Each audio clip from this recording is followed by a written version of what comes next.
इंदिरा का बचपन बढ़ते बच्चे को मिलने वाली सुरक्षा से वंचित था। ज़रूरतों के बजाय इसमें ज़बरदस्त उतार चढ़ाव थे जो समय पर निर्भर करता था। घर के वयस्क सदस्य उनके साथ समय बिताते थे। कभी कभी उसे प्यार से सहलाया जाता था और कभी कभी उसे लाड प्यार मिलता था। कभी कभी उसकी अपेक्षा की जाती थी और कभी कभार ही उसे भुला दी गई। दादा दादी की लाडली इंदिरा एक चंचल शरारती बच्ची जैसे शरारतों में आनंद आता था। उसे पूरी आज़ादी प्राप्त थी। वह घर और बगीचे में अक्सर जल्दी जल्दी घूमती रहती और उसमें झांकती रहती। दादाजी के कमरे में जाकर उन्हें अकेला पाकर वह उनकी गोद में चढ़ जाती थी। वह पेस्ट्री मंगवाती और उन्हें बड़े चाव से खाती थी। वह हर उस विषय पर उसमें जमकर बहस कर रही थी जिसके बारे में वह सोच सकती थी। वह अवसर जब कांग्रेस कार्य समिति की गुप्त बैठकें होती हैं, अगर आनंद भवन में सुनवाई होती तो वह दलीलों को मानने से इनकार कर देती। नौकरों को बताया जाता था कि उसके पिता और दादा व्यस्त हैं, लेकिन वे अंदर घुस जाती थी। कमरे में चिल्लाते हुए बिना अनुमति के प्रवेश वर्जित है और उसके दादा वह हंसते, उसे अपने पास बिठाते और जब तक वह सुनती रहती उसे वहीं पकड़े रखते। जेल जाने, लाठीचार्ज और गुप्त वार्ता की चर्चाओं को गंभीरता से लिया गया। उसे वह माहौल रोमांचक लगता। हालांकि कही गई बातों का उस पर कोई खास असर नहीं होता। थोड़ी देर में वह ऊब जाती, मोतीलाल के गोद से कुदक कर नीचे उतरती और दौड़कर दूसरी तरफ चली जाती, बगीचे में स्विमिंग पूल के आसपास खेलने के लिए। जब इंदिरा की शरारतों ने परेशान किया, घर का सामंजस्य बिगड़ने पर उसके पिता उसे कड़ी फटकार लगाते थे और यहाँ तक कि उसकी माँ भी।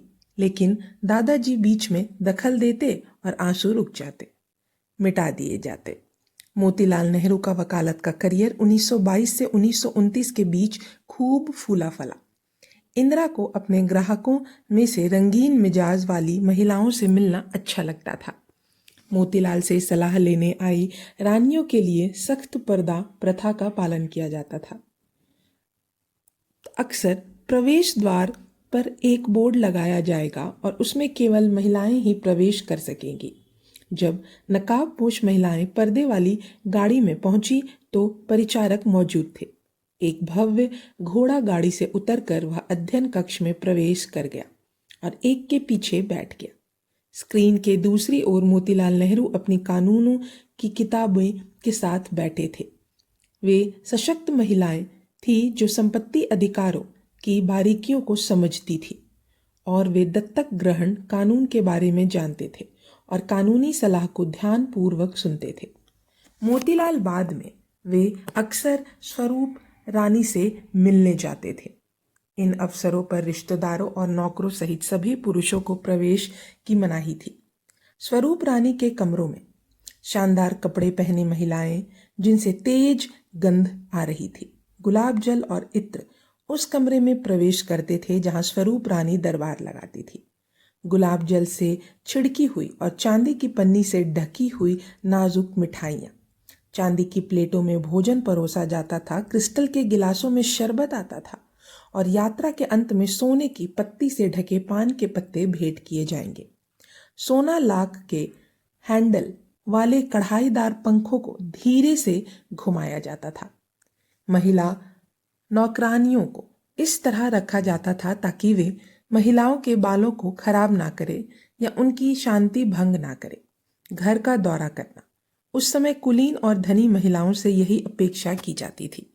उनका स्वास्थ्य नाजुक था, उनकी स्थिति के अनुसार उनका बेहोश हो जाना आवश्यक था और इतने अच्छे कुल में जन्मे और पाले पोसे गए हों कि जरा सी भी आवाज या गड़बड़ी से उन्हें कोई फर्क ना पड़े।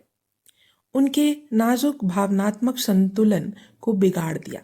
एक ऐसे ही अवसर पर इंदिरा ने पुरानी यादों में खो जाने पर उसने अंदर घुसकर एक नाजुक बातचीत को बीच में ही रोकने का फैसला किया। इसीलिए उसने वह उत्साह से बातें करते हुए अंदर आ गई।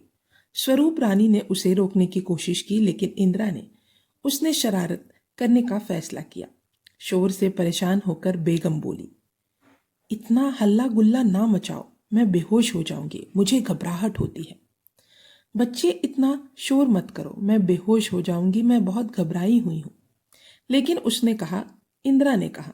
मैंने चुप रहने से इनकार कर दिया और शोर मचाती रही और देखने का इंतजार करती रही क्या बेगम बेहोश हो जाएंगी। उन वर्षों में जब उनके पिता 1923 और 1930 के बीच जेल से बाहर थे, तब उन्होंने कमला और इंदिरा कभी कभी साथ में खाना खाती थी। उनका उद्देश्य था कि वे इंदिरा में साहस विकसित करने के लिए माता पिता उसे बाद में अकेले चलने देते थे। रात का खाना खाने के बाद वह सीढ़ियों से ऊपर चढ़कर एक लंबे बरामदे से होते हुए अपने कमरे में गई। मंद रोशनी वाले कमरे, सीढ़ियों पर चढ़ते हुए इंदिरा बगीचे में मंडराती परछाइयों की कल्पना करती, जिनका वर्णन करना असंभव था। कुछ चीजें इंतजार कर रही होंगी, उसके कमरे में कोई रोशनी नहीं होगी और वह एक जगह खड़ी होगी। लाइट स्विच तक पहुंचने के लिए उसे स्टूल का सहारा लेना पड़ा। यह एक ऐसी याद थी जो बाद में भी उसके मन में बनी रही। कई वर्षों तक अंधेरे और रहस्यमय उपस्थिति का भय उसे कभी नहीं छोड़ पाया। उसने इस बारे में अपने माता पिता से बात नहीं की थी। कई साल बाद ही उसने इसे स्वीकार किया। जवाहरलाल आनंद भवन में थे और गांवों का दौरा नहीं कर रहे थे। उन्होंने इलाहाबाद के आसपास इंदिरा को चलना और दौड़ना सिखाया। वे उसके साथ दौड़ते थे।